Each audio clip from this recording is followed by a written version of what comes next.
Well, thanks to his New Deal mural at Coit Tower, Bernard Zakheim was one of San Francisco's most famous artists and one of its most controversial. Now, an exhibit at the Fillmore's Jazz Heritage Center sheds new light on the art and life of this remarkable artist.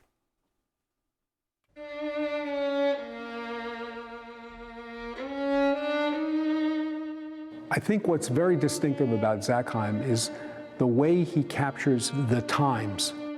This is not art for art's sake. This is art as a political weapon. Bernard Zakheim's most famous commission was the publicly funded New Deal art project at San Francisco's Coit Tower. The Coit Tower mural project was the most controversial work of art in the city's history. 26 of the leading artists in San Francisco painted pictures of daily life in California. But 3 of the muralists, in the midst of all the class conflict of the 1930s, they painted scenes that the authorities thought were communist propaganda. At the center of that controversy was Zakheim, the project's lead artist. His mural, The Library, would create a stir.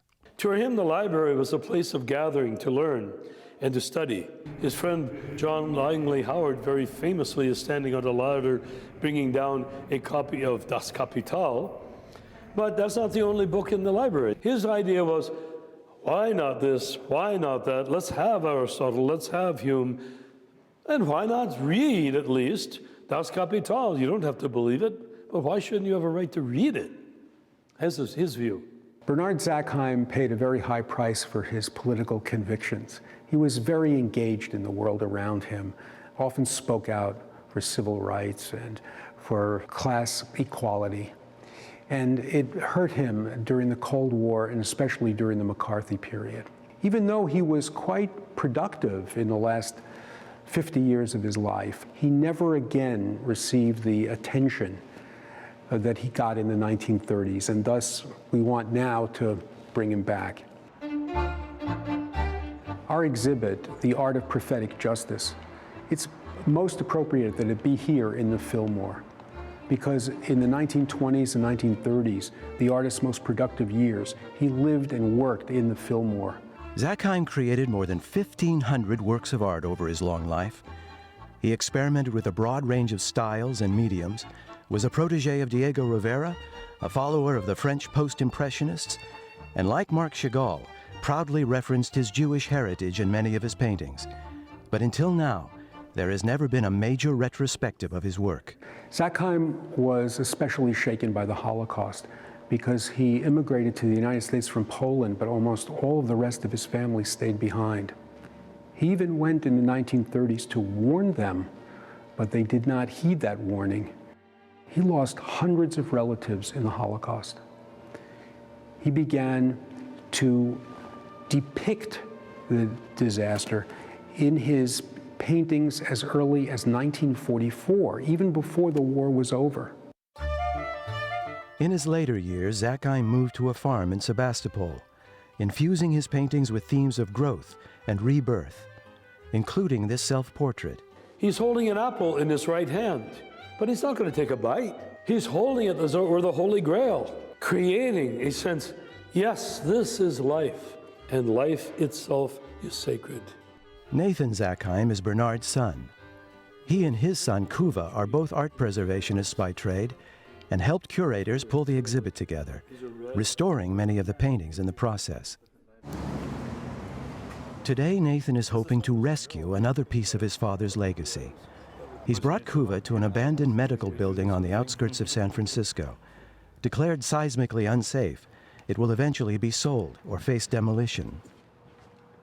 Oh my goodness, there's a mural that's there. It's intact. I thought it might have been covered over completely. It's beautiful. Painted in 1934 by Zakheim and his assistants, the mural portrays everyday life in the surrounding community. And like many other lesser-known New Deal murals, it could face being lost forever. It's amazing. Very unusual. I've never seen a fresco that looked like this. You know, Kuva, it's sort of designed more like a watercolor. The fresco is damaged, but in fairly good shape overall.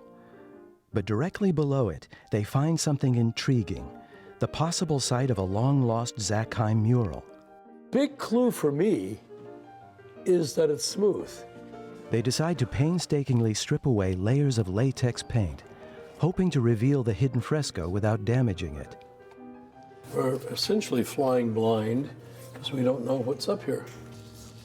But now we're getting down. Look what we're finding here. It's always exciting.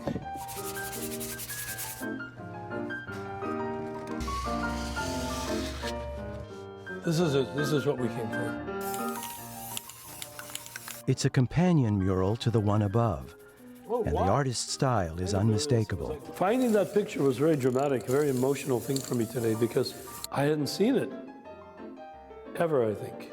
And now that they know the mural exists, they hope money can be raised for its full restoration. I love working on my grandfather's work to actually reveal something that hasn't been seen since long before I was born, and now see it ready to be uncovered and seen by the world again. This is really amazing. That really is amazing, fascinating. Well, Bernard Zakheim's paintings will be on display at the Fillmore's Jazz Heritage Center until December 11th. A companion photo exhibit will be up through December 30th.